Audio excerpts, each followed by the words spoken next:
Good afternoon, welcome to Planet Mojo. Today I'm going to open up this wall and find out where the mechanicals are.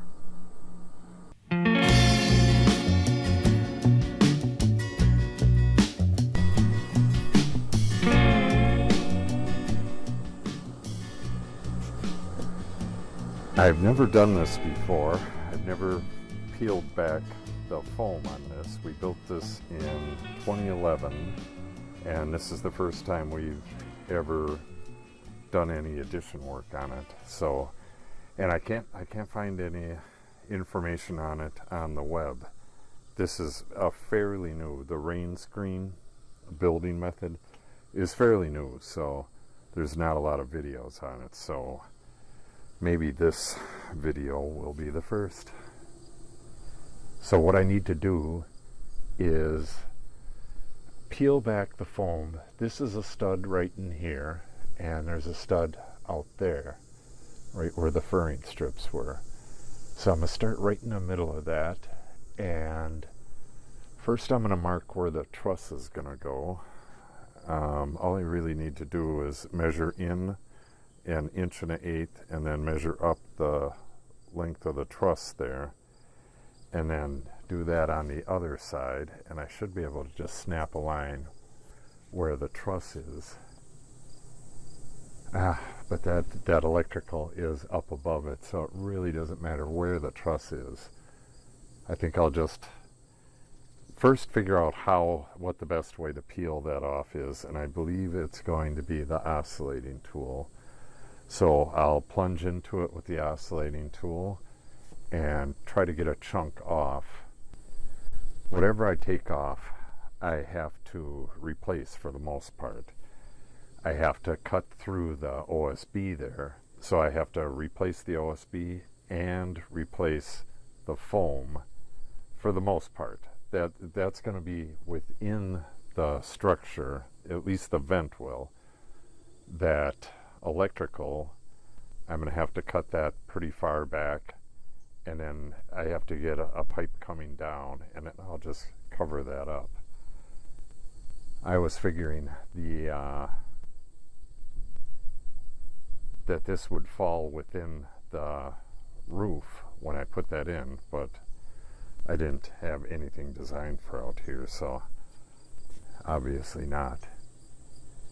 So I'm going to start hacking away at it, and then I need to poke a hole in the OSB, and I have to do it so that I can get a new piece of OSB on. So I'll poke a hole in the OSB and then go overwards until I hit structure over this way. And then if there's a seam there, then great. Then I can just take the OSB off and replace it later. Easier said than done, but in the end, I got to get a pull elbow on that electrical and bring it downwards. And I need to cut away the OSB where that vent is, and I got to get far enough back in there to get flex or maybe a transition to an oval, something where I can get it over and down. I want it as close to this top plate as possible. At least that's what I'm thinking right now. In the end, it has to come through this truss. And this truss is not structural, so I can cut out that diagonal on the far end. Unfortunately, it's that's the small end that goes here, and that pipe has to come through where that diagonal is. This is, well, I'll show you why it's not structural later. Most people will probably understand that right off the bat. Most of these trusses, they're designed to span, to clear span all the way across here and hold the weight of the roof.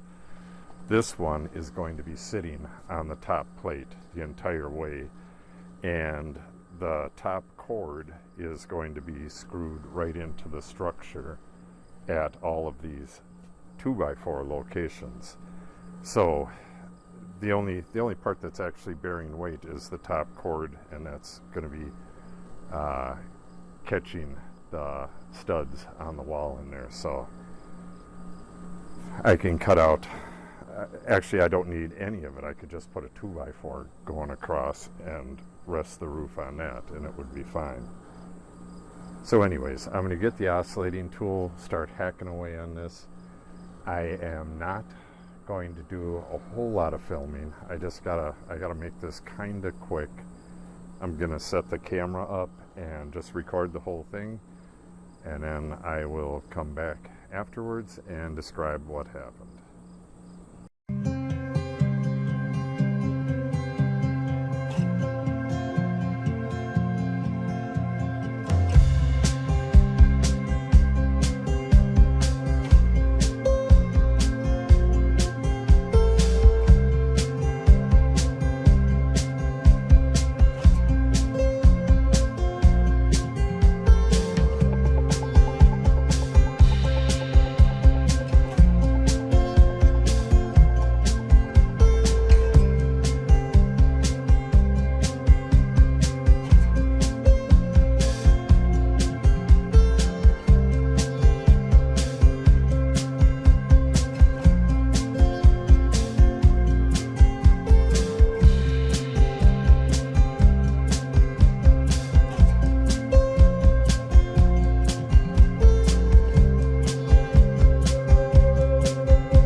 Okay, that'll wrap it up.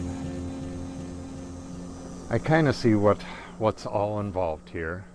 Yeah, just thinking back, I forgot how I did all this stuff.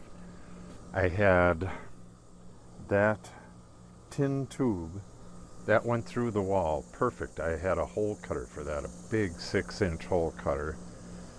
That went through the wall, and then it was connected at the other end to that flex duct, that insulated flex duct.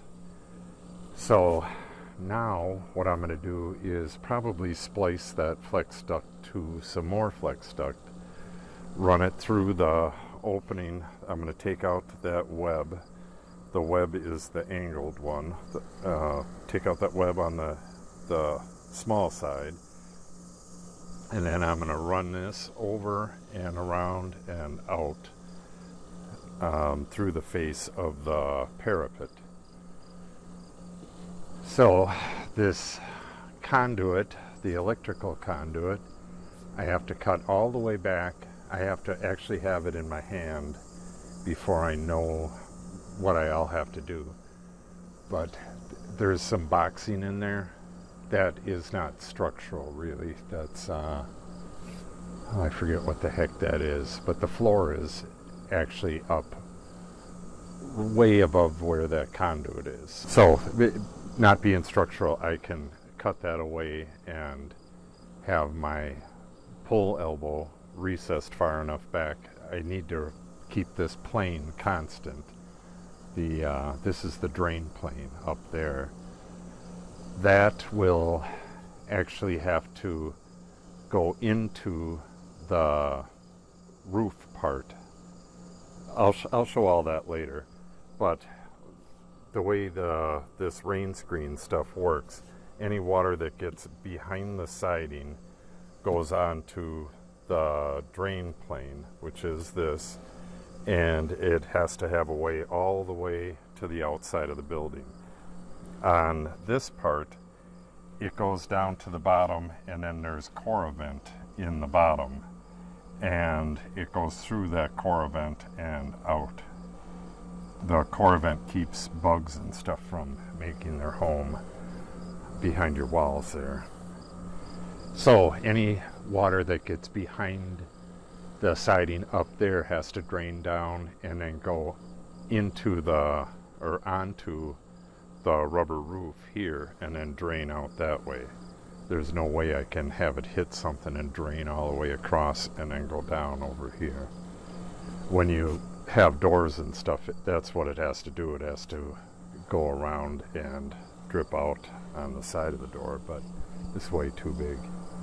But anyways, I think I have enough room. I'll just pull that Smurf tube down put a splice on it and put a short chunk on it and come through the hole with it. And I'm going to put a pull elbow on that and get it as far back as I can. And I will need to, I'm going to need to pull some wire right away, because I got to kind of seal that off, I think. Yeah, it's going to be in the wall, unless I can just cut that out and put I can cut that out and put an elbow there.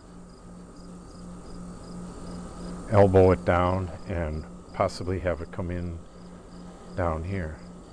Oh, that's not a bad idea. Alright, I'll have to see what I can do.